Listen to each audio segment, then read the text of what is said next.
प्रिय संस्कृत मित्राणी नमः संस्कृता सानिध्य साहित्य यूट्यूब के ऑनलाइन इस प्लेटफॉर्म पे हम वाचन कर रहे हैं महाकवि कालिदास द्वारा विरचित मेघदूत खंड काव्य। और मेघदूत खंड काव्य में अब तक हम लोगों ने पूर्व मेघ में 54 श्लोकों का वाचन कर लिया है। आज हम श्लोक नंबर 55 पे चर्चा करते हैं। मंदाक्रांता छंद में यह छंद यह श्लोक निबद्ध है और पूरा मेघदूत जो है उसमें मंदाक्रांता छंद ही है। इसको मेघदूत को खंड काव्य की विधा के अंतर्गत माना जाता है और इसको गीत काव्य भी कहा जाता है और इसे संदेश काव्य भी कहा जाता है, दूत काव्य भी कहा जाता है। यह एक विरही यक्ष के विरह का वर्णन है जो अपनी यक्षिणी को संदेश देता है और उसमें मेघ को दूत बनाया हुआ है। तो मेघ से यह संदेशा देता है कि मेरी यक्षिणी के पास मेरे संदेश को लेकर जाओ। पूर्व मेघ में कालिदास द्वारा विरचित इस मेघदूत खंड काव्य में पूर्व मेघ में यक्ष जितने मार्ग का वर्णन किया है वह भौगोलिक दशा से अर्थात महाकवि कालिदास जी के द्वारा रचित इस मेघदूत में वह भौगोलिक दशा से एकदम 100% निपुण मार्ग को बताते हैं। अर्थात पूर्व मेघ में बस यक्ष के द्वारा बताए गए मार्गों का वृत्तांत मिलता है और उत्तर मेघ में वह अलकापुरी यानी अलकापुरी जो यक्ष की नगरी होती है और यक्ष और अपनी यक्षिणी के बारे में चर्चा करता है। तो धीरे धीरे हम आज 55 नंबर श्लोक का वाचन करेंगे। इसके बाद से पूर्वार्ध भाग में कुछ और शेष श्लोक रह जाएंगे। उसके बाद उत्तर मेघ को पढ़ेंगे। चूँकि एलटी का पेपर देखते हुए हम उत्तर मेघ से पहले लगा दिए हैं कठोपनिषद और कठोपनिषद में भी हम कुछ श्लोकों का वाचन कर लिए हैं। वीडियो आप लोगों को कैसी लगती है आप कमेंट करके जवाब भी दे सकते हैं। यथाशक्ति सामर्थ्य के अनुसार हम प्रतिदिन इस चैनल पे चर्चा करते रहते हैं कुछ श्लोकों का और उसके बाद फिर से हम किरातार्जुनीयम शुरू करेंगे। तो आइए वाचन करते हैं पूर्व मेघ के श्लोक नंबर 55 में। अब देखते हैं यक्ष मेघ से क्या कह रहा है। तो कह रहा है कि आसीना सुरभिशीलम आसीना सुरभितशीलम नाभिगन्धै मृगाणां तस्याएव प्रभवमचलं तस्याएव प्रभवमचलं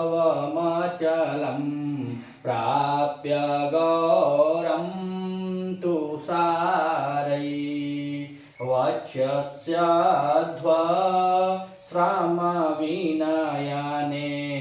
तस्य शृङ्गे निषाद शोभां शुभ्र त्रिनयन वृषो शोभां शुभ्र त्रिनयन वृषो खातपंकोपमेयाम्। तो अब यक्ष कह रहा है मेघ से पिछले श्लोक में बताया कि उस गंगा नदी का जल जो है वह स्फटिक मणियों के समान स्वच्छ है, निर्मल है, अर्थात न वह साफ गंगा नदी का जल है। और जब उसका जल लेने के लिए जब तुम तिरछा होगे अर्थात पश्चात लंबी होगे तो ऊपर से तुम ऐसे दिखोगे जैसे तुम आगे झुके हो, तुम्हारे पीछे का भाग पूरा ज्यादा भार के साथ पीछे अटका हुआ यानी लटका हुआ आकाश मार्ग में रहोगे और तुम्हारी शोभा जब गंगा नदी के जल पर पड़ेगी तो ऐसा लगेगा कुछ कनखल में ही प्रयागराज हो गया है।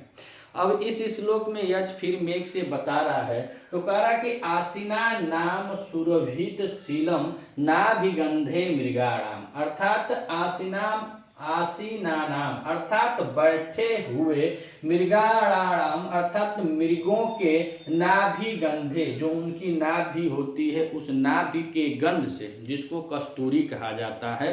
तो कह रहे हैं कि आसीना नाम बैठे हुए मृगों के नाभि गंधे अर्थात उसके नाभि में जो गंध उत्पन्न होती है जो कस्तूरी की गंध होती है उस कस्तूरी के गंध से सुरभित शीलम अर्थात सुरभित माने सुगंधित, शीलम माने चट्टान या पर्वत के बारे में बता रहा है। गंगा नदी को बतलाया जाना है उसको उत्तर। तो जहाँ गंगा नदी का उद्गम बतला दिया है कि जहाँ गंगा नदी गिरती है तो हमको कनखल में लाया था पिछले श्लोक में। कनखल के बाद वो फिर हरिद्वार वगैरह कनखल के आगे जाएगा, अब हिमालय पर्वत आ जाएगा।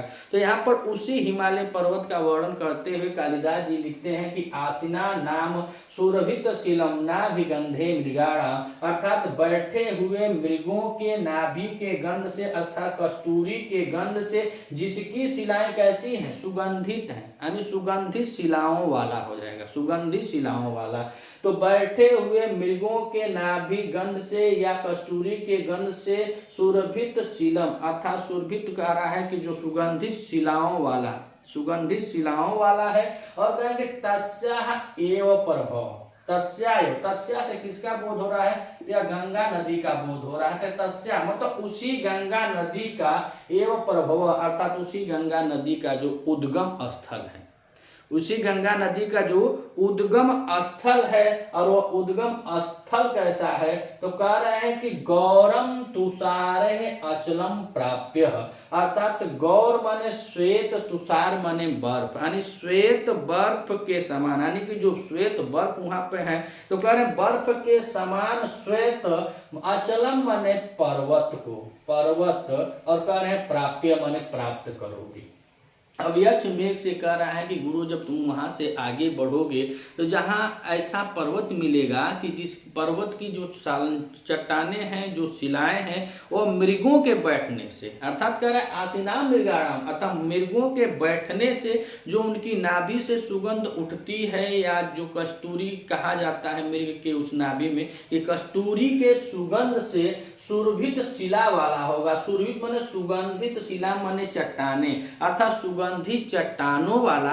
और वही क्या है, तो कहने के तस्या, वही गंगा नदी का एव प्रभव, अर्थात प्रभव माने जन्म लेना या उद्गम, तो यही कहा जाएगा वहीं से यह उत्पन्न हुई है। जो गंगा नदी जो है वह यहीं से उत्पन्न हुई है, अर्थात हिमालय पर्वत से उत्पन्न हुई है। और वह हिमालय पर्वत कैसा है, तो कह रहे हैं गौरम माने गौर वाणी श्वेत, तुषारे माने बर्फ, तो गौरम तुषारे अचलम प्राप्य, तुम गौर बर्फ के समान उस पर्वत को प्राप्त करोगे। तो दो लाइन में हिमालय पर्वत के बारे में यक्ष कह रहा है कि जब तुम वहां से आगे बढ़ोगे तो जहां गंगा नदी का उद्गम स्थल है, जहां से गंगा नदी निकलती है, उस हिमालय पर्वत की शिखा पर तुम जब जाओगे, अर्थात पर्वत की शिखा पर ही मिलेगा, काहे को मेघ मार्ग यक्ष जो है वह बता रहा है मेघ के मार्ग को, कि तुम आकाश मार्ग से जब चलोगे तो तुम पर्वत की शिखा पर जाओगे। तो पर्वत कैसा होगा, उस पर्वत के बारे में यहाँ पे बता रहा है कि जो हिमालय पर्वत से गंगा जी निकली हुई, तो हिमालय पर्वत कैसा है,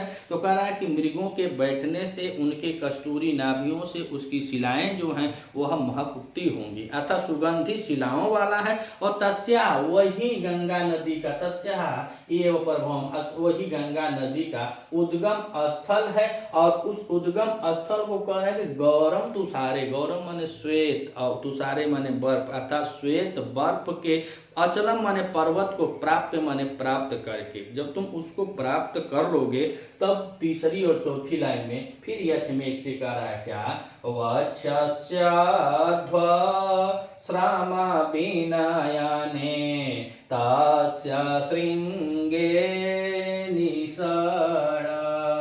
तो कह रहा है कि अध्व श्रम विनयने, अध्वसर्व विनयने, अर्थात जो तुम्हारे मार्ग की थकान है, अपने मार्ग के थकान को कह रहा है कि मार्ग की जो थकावट तुमको लगी हुई है, कहें कि चलता जा रहा है, चलता जा रहा है, कहीं रोका नहीं। पिछले हम लोग देखे हैं कई श्लोकों में कहीं रोक नहीं रहा है, बता सरस्वती का जल लेना, कुरुक्षेत्र में जाना, कनखल में जाना इत्यादि, वो बताते बताते अब जब हिमालय पर्वत पे आया है तो कह रहा है कि अर्ध्वश्रम विनयने, अर्ध्वश्रम विनयने, अर्थात बता रहा है कि जब तुम्हारे मार्ग की थकान से युक्त हो जाओगे, अर्थात जब मार्ग की थकान तुमको दूर करनी होगी, जब तुम थक जाओगे गुरु, तो मार्ग की थकान को दूर करने के लिए कह रहा है कि तस्य श्रृंगे निषड़, निषड़ माने तस्य, उसी पर्वत, अति उसी तस्य माने किसका बोध हो रहा है, तो यहाँ पे हिमालय पर्वत का बोध हो रहा है। उसी हिमालय पर्वत के, श्रृंग माने क्या होती है, चोटी, श्रृंग माने चोटी, और निषड़ माने बैठना, निषड़ माने बैठना। तो कह रहा है कि अध्वश्रम विनयने, अर्थात मार्ग के थकावट को दूर करने के लिए, तस्य माने उसके, श्रृंग माने चोटी पर, निषड़ उसके पर्वत की चोटी पर क्या करना, स्थिर हो जाना, बैठ जाना। हम लोग की भाषा में हो जाएगा बैठ जाना, लेकिन बैठेगा मेघ थोड़ा, लेकिन वहां जाकर स्थिर हो जाएगा, आराम करने के लिए बता रहा है। तो पहली दूसरी लाइन में बताया कि हिमालय पर्वत कैसा है, तो हिमालय पर्वत के बारे में बताया कि मृगों की नाभियों से सुगंधित शिलाओं वाला, तस्य गंगा नदी का उद्गम जहां से हुआ है, और वह श्वेत बर्फ के पर्वत को जब तुम प्राप्त करोगे तो मार्ग में जितनी तुम्हें थकावट आई हुई उस थकावट को दूर करने के लिए तस्य श्रृंगे निसर, अर्थात उस पर्वत अर्थात हिमालय पर्वत की चोटी पर तुम स्थित हो जाना या तुम वहां पे थोड़ा आराम कर लेना। लेकिन जब आराम करने के लिए बोला है तो आगे कवि जी और क्या कल्पना किए हुए हैं, तो निचली लाइन में कह रहे हैं कि शोभाम शुभ्रम त्रिनयन वृषो खात पंकोपमेया। तो यहाँ जो पंकोपमेया इसका मतलब होता है कीचड़। क्या होता है? कीचड़। और वृष मतलब होता है बैल, वृष मतलब बैल, और त्रिनयन मतलब भगवान शिव। तो कह रहा है कि जब तुम वहां पे बैठोगे, कहाँ पे ठहरने के लिए कह रहा है, हिमालय पर्वत की चोटी पर। और हिमालय पर्वत की चोटी जो बर्फ से ढकी होती है तो वह गौर है, यानी कि पूरा उज्जवल होगी। और जब पूरा उज्जवल वह होगी तो उसके ऊपर जब मेघ जाएगा तो यह कलुआ कलुआ मेघ वहां पे कैसे शोभायमान होगा, उसी बात को नीचे कवि जी बताते हुए कह रहे हैं। तो कह रहे हैं कि शुभ्र त्रिय नयनम, अर्थात भगवान शिव के शुभ्र वृषो अर्थात जो सफेद बैल है। तो बता रहे हैं कि जो भगवान शिव का जो नंदी है, तो नंदी हम लोग देखते हैं कि वह हमेशा सफेद ही होता है। मंदिरों में चाहे फोटो वोटो कहीं भी हम देखते हैं तो नंदी जो बैल है भगवान शिव का, जो सवारी है भगवान शिव की, वो हमेशा एकदम सफेद ही दिखाई ना, सफेद है। तो उसी को कह रहा है शुभ्र त्रिनयनम, अर्थात भगवान शिव के त्रिनयनम माने भगवान शिव के शुभ्र वृषा तथा सफेद नंदी या बैल के द्वारा कर उत्खात पंकोम्याम, अर्थात उखाड़े गए, अपने सिंह से उखाड़े गए कीचड़ के समान शोभाम वक्षसी, अर्थात उस शोभा को तुम प्राप्त करोगे या उस शोभा के योग्य तुम्हारी शोभा को धारण करोगे। बता रहे हैं कि जैसे यहाँ पे देहात वात में हम लोग अक्सर देखते हैं, जैसे गाय बैल होते हैं तो वह सब जाते हैं चराने के लिए, खेत उत में छोड़ा जाता है, तो अपने सींगों से खेतों में चाहे मेड़ी वेड़ी, जैसे बरसात का मौसम जिस समय है तो वह बरसात के मौसम में जाएंगे तो मेड़ी कहीं उलाड़ देते हैं, चाहे कुछ करते हैं, तो उसको उत्खात कर रहे हैं, अपने सींगों से उत्खात करता है। तो उसी की शोभा को बताते हुए कवि जी कह रहे हैं कि जो भगवान शिव है वहाँ तब कोई जीव जंतु जाएगा नहीं। अब हिमालय पर्वत है तो हिमालय पर्वत में बता रहे हैं कि भगवान शिव सदा निवास करते हैं, तो वही कैलाश पर्वत पर निवास करते हुए भगवान शिव का जो बैल है वह गौरवर्ण का है। और यह कल्पना कर रहे हैं कि ऐसा लग रहा है कि जैसे भगवान शिव के बैल के द्वारा उत्खात कर रहे पंखों में, अर्थात जो पंख है अर्थात जो कीचड़ उसके सींग पे लगा हुआ है, ऐसे ही तुम्हारी शोभा वहां पर दिखाई देगी, या शोभा वक्षसी अर्थात ऐसे ही शोभा को तुम धारण करोगे। तो एक इस श्लोक में अब यक्ष मेघ को बताया कि हिमालय पर्वत कैसा है, हिमालय पर्वत के बारे में वह चर्चा किया है। तो आइए एक बार और देखते हैं और इसके कुछ व्याकरण टिप्पणियों को हम लोग देखेंगे। तो कह रहे हैं कि आसीना नाम, तो आसीना नाम सौरभित शीलम नाभिगंधे मृगाणा। तो कह रहे हैं कि आसीना नाम, और आसीना नाम में देखा जाए तो यहाँ पे कौन सी धातु है, तो आस धातु है, आस धातु है। और आस धातु के साथ इसमें लट और सानच प्रत्यय लगा हुआ है। कौन सा? सानच, सानच प्रत्यय लगा हुआ है, तो शब्द बना है आसीनाम। तो आसीनाम का अर्थ होता है कि बैठना, अर्थात बैठे हुए। मृगाणाम मतलब हिरण कह लीजिए, हिरण का बोध है, हिरण। मृगाणाम माने हिरण, बैठे हुए हिरणों के नाभि गंधे, अर्थात उनकी नाभि से जो सुगंध उत्पन्न हो रही है। तो नाभि गंधे में देखा जाए तो षष्ठी तत्पुरुष समास है। कौन सा समास है? षष्ठी तत्पुरुष समास है।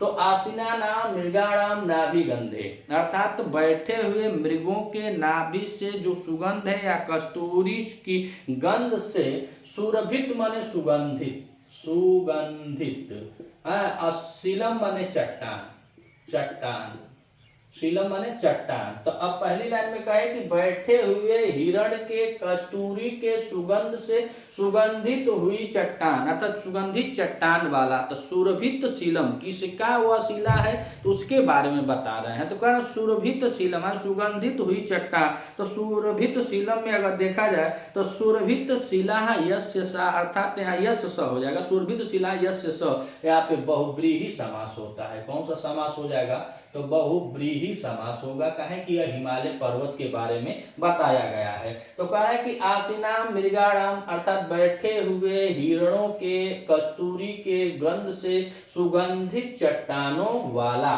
तो सुरभित शीलम में बहुव्रीहि समास है और आसीनाम में आस धातु है। नाभिगंधे में षष्ठी तत्पुरुष समास लगा हुआ है। तो कह रहे हैं दूसरा बता रहे हैं कि तस्या, और तस्या से किसका बोध हो रहा है तो यहाँ पे गंगा जी का बोध हो रहा है कि तस्या, अर्थात उस गंगा के एव प्रभवम। अच्छा, गंगा के जो उद्गम स्थल है, प्रभवम कह रहे हैं कि उद्गम जो स्थल है।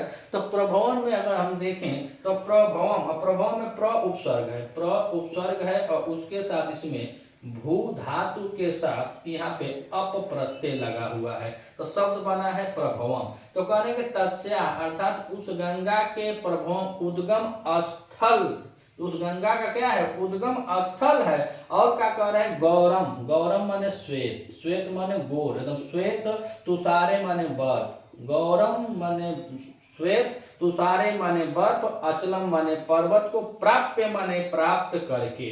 अब प्राप्त में देखा जाए तो यहाँ पे प्र उपसर्ग है और प्र उपसर्ग के साथ इसमें धातु की बात करें, इसमें अप धातु है। कौन सी धातु है अप धातु के साथ लेप प्रत्यय किया गया है। तो शब्द बना है प्राप्य। तो कहेंगे तस्या एव प्रभवम, अर्थात उसी गंगा नदी का यह उद्गम स्थल है। और कहेंगे गौरम माने श्वेत, तुषारे माने बर्फ वाला, अचलम माने पर्वत को, प्राप्य माने प्राप्त करके। जब तुम उसको प्राप्त कर लोगे, ऐसे पर्वत को जब तुम प्राप्त कर लोगे तो कैसे और क्या करना है। और तो तीसरी और चौथी लाइन में बताए, पहली और दूसरी लाइन में बताया कि वह हिमालय पर्वत है जहाँ से गंगा नदी का उद्गम हुआ है। और वह पर्वत कैसा है तो बर्फों से छादित है, बर्फों से ढका हुआ है। इसीलिए जो हिमालय पर्वत से नदियाँ निकलती हैं उसमें सदैव पानी रहता है, कभी सूखती नहीं है। क्या है कि वहाँ से बर्फ जो पिघल पिघल के इसमें आता रहता है और बर्फ के पिघलने से नदियों में हमेशा पानी रहता है। तो यह गंगा नदी में भी हमेशा पानी रहता है। तो यह बता रहे हैं कि तस्या एव प्रभवम, वहीं से इसका उद्गम है और वह गौर तुषार वाला यह पर्वत है। अब करना क्या है गुरु तुमको, तो कह रहे हैं वक्षस्याध्वा श्राम विनयाने तस्य श्रृंगे निषाड़ा। तो कहेंगे अध्वा श्रम विनयने। अब विनयने में देखें तो यहाँ पे बी उपसर्ग के साथ इसमें नी धातु है। कौन सी धातु है नी धातु है और नी धातु के साथ इसमें ल्युट प्रत्यय लगा हुआ है। तो शब्द बना है विनयने। अध्व श्रम, अध्व माने होता है मार्ग, श्रम माने थकावट और विनयने माने कह रहे हैं कि वहां पे जो दूर करने के लिए। तो कह रहे हैं कि मार्ग की थकावट को दूर करने वाले यानी दूर करने के लिए है। तो अध्व श्रम विनयने मार्ग की थकावट को दूर करने वाले अर्थात जो मेघ है उसके बारे में बता रहे हैं कि चलता चलता आ रहा है, बहुत देर से हो गई है, उसको कहीं बैठाया नहीं, कहीं आराम करने के लिए बोला नहीं है। तो कह रहा है कि मार्ग के थकावट से अब तुम दूर करोगे, यानी तुम थक गए हो, चलते चलते थक गए हो। तो कह रहे मार्ग की थकावट को दूर करने वाले तस्य, तस्य माने उसके, किसके तो हिमालय पर्वत के। कह रहे हैं कि तस्य माने उसके था हिमालय पर्वत के, श्रृंगे माने चोटी पर, निसर, निसर आना निसर में देखा जाए तो यहाँ पे नी उपसर्ग है और नी उपसर्ग के साथ इसमें सद धातु यानी बैठने के अर्थ में आते सद धातु है और इसमें कत्व प्रत्यय लगा, कत प्रत्यय लगा हुआ है। तो कह रहे तस्य श्रृंगे निसर, अर्थात की बता रहा है कि उस हिमालय पर्वत के चोटी पर निसर रुक जाना अर्थात आराम करना, और हम लोगों की भाषा में होगा खूब हाथ गोड़ पसार के बैठकर आराम करना। तो उसकी चोटी पर क्या है कि उसका मार्ग है तो वायु मार्ग है, और जो हिमालय पर्वत की चोटी है यह ऊंचाई पर है, आकाश में जब मेघ जा रहा है और उसकी हिमालय पर्वत की जो चोटी है तो लमसम लगा होगा, नीचे से हम लोग देखेंगे तो सटा ही मालूम होगा। जैसे यश देख रहा है रामगिरी पर्वत पे, तो रामगिरी पर्वत से तो ज़्यादा ऊंचाई है हिमालय पर्वत की, तो उसकी चोटी पर कह रहा है कि तुम वहाँ पे आराम करना। और जब तुम वहाँ पे आराम करोगे, बैठोगे, तो आगे बता रहा है कि तुम लगोगे कैसे गुरु, तो कह रहा है कि शुभ्र त्रिनयनम, अर्थात जो त्रिनयन है भगवान त्रिलोचन है, भगवान शिव शंकर हैं, उनके शुभ्र मतलब श्वेत, वृषोत माने बैल, यानी जो उनका जो श्वेत बैल है उसके द्वारा करें उत्खात। और उत्खात में देखें तो यहाँ पे उत उपसर्ग है और उत उपसर्ग के साथ इसमें खन धातु होती है, खन खुदाई करने के अर्थ में होता है, और उसके बाद करें कत प्रत्यय है। तो उत्खात में उत उपसर्ग पूर्वक खन धातु में कत प्रत्यय लगा हुआ है तो शब्द बना है उत्खात। और शुभ्र माने श्वेत, माने श्वेत, तब त्रिनयन माने भगवान शिव के श्वेत, वृषो माने बैल के उत्खात में बैलों के द्वारा हो जाएगा, बैल के द्वारा उखाड़े गए हैं, बैल के द्वारा उत्खात में तृतीया तत्पुरुष समास हो जाएगा। तृतीया तत्पुरुष समास होता है कि बैल के द्वारा उखाड़े गए, क्या कर रहे हैं, अपंगो, अर्थात यहाँ पे कीचड़ को बता रहे हैं कि कीचड़ में उपयमान, उपयमान में देखें तो यहाँ पे उप उपसर्ग है और उप उपसर्ग पूर्वक इसमें माँ धातु है और माँ धातु के साथ यत और टा प्रत्यय लगा हुआ है तो शब्द बना है उपमयान। तो कह रहे हैं कि शुभ्र त्रिनयन, त्रिनयन माने भगवान शिव के शुभ्र वृषोत अर्थात सफेद बैल के द्वारा उत्खात मन उखाड़े गए कीचड़ के समान शोभाम अर्थात शोभा को वक्षस्य अर्थात तुम प्राप्त करोगे, वक्षस्य, और यही यहाँ पे क्रियापद था। वक्षस्य में वह जो है वह धातु है और वह धातु के साथ यह लिट लकार में, लिट लकार मध्यम पुरुष एक वचन की क्रिया लगी हुई है, वक्षस अर्थात तुम धारण करोगे, तुम प्राप्त करोगे। जैसे भगवान शिव का जो बैल है उसके द्वारा ऐसा लगेगा जो कीचड़ उखाड़ा गया है उसकी सींग पर लगा हुआ है, उस कीचड़ के जैसे तुम शोभायमान लगोगे। क्या है कि तुम कलुआ कलुआ मेघ हो, श्वेत एकदम गौर वर्ण का वह पर्वत है, और जब उसकी चोटी पर तुम जाओगे तो ऐसा ही तुम्हारी शोभा बढ़ जाएगी। और यह तीसरे नयन की बात कर रहे हैं तो यह कवि जी बता रहे हैं कि एक बार माता पार्वती और शिव शंकर में कुछ ऐसे हास प्रमोद हो रहा था, और हास प्रमोद की यह कथा वर्णित है हास परिहास की महाभारत के अनुशासन पर्व के 140 में आया हो। तो वहीं से कवि जी बता रहे हैं कि वहाँ हास परिहास हो रहा था, पार्वती ने शिव के दोनों नेत्रों को बंद कर दिया, और जब दोनों नेत्रों को बंद कर दिया तो संपूर्ण जगत में अंधकार व्याप्त हो जाता है। तब शिव के ललाट से तृतीय नेत्र का आविर्भाव लिया जाता है, तृतीय नेत्र खोलते हैं, लेकिन यह हमेशा नहीं खोलते हैं। यह भी कवि जी बता रहे हैं कि जब शिव अत्यधिक क्रोध होता है तो उस क्रोध के समय में वह तृतीय नेत्र खोलते हैं, क्योंकि कामदेव को वह तृतीय नेत्र से ही भस्म किए थे, तो इसीलिए इनको त्रिलोचन भी कहा जाता है। तो वही त्रिलोचन अर्थात भगवान शिव के बैल के समान तुम लगोगे यानी शोभायमान होगे। तो इतना इस श्लोक में बतलाया कि तुम वहां जाना, हिमालय पर्वत पे तुम आराम कर लेना, काहे कि थक गए हो, और आराम करके वहां से फिर तुम आगे बढ़ेगा। और पूरे श्लोक में देखा जाए तो इसमें उपमा अलंकार है। कौन सा अलंकार है? तो उपमा अलंकार है। संपूर्ण श्लोक में उपमा अलंकार, उपमा दी गई है कि तुम ऐसे हो वैसे, यानी बर्फ से भी दी गई, भगवान शिव के बल से भी दी गई है। तो इसमें पूरे श्लोक में उपमा अलंकार है। अगर आप इस चैनल पर नए हैं तो चैनल को सब्सक्राइब कीजिएगा। अगर वीडियो अच्छी लगे तो अपने मित्रों तक अधिक से अधिक शेयर कीजिएगा। हम एक एक श्लोकों का प्रतिदिन वाचन करते हैं, और जो महत्वपूर्ण टिप्पणियाँ होती हैं, व्याकरण टिप्पणियाँ होती हैं, शब्दार्थ होते हैं, जो परीक्षा के लिए महत्वपूर्ण होती हैं, उनको हम लिख लिख कर बता भी देते हैं। ऐसे ही एक एक श्लोक से अगर 2 4 गो 5 गो ऐसे अगर निकालते रहेंगे तो यही एक दिन प्रश्न पत्र बन जाता है। तो हम लोग तैयारी धीरे धीरे करते रहेंगे, बहुत हौहाने का काम नहीं है। एक दिन पढ़ के कुछ होगा नहीं, अगर धीरे धीरे पढ़ते रहेंगे 2-2 घंटा, तभी 3 महीना का समय है। अब पढ़ाई की बात क्या करें, अब देख ही रहे हैं DSSB का जो प्रश्न पत्र बना था उसमें अब क्या बताएं और कैसे लोग क्या करें। जब पूरा 40 से 40 50 प्रश्न अगर खाली शब्द रूप और धातु रूप से आने लगेंगे तो साहित्य और व्याकरण का मतलब ही क्या है।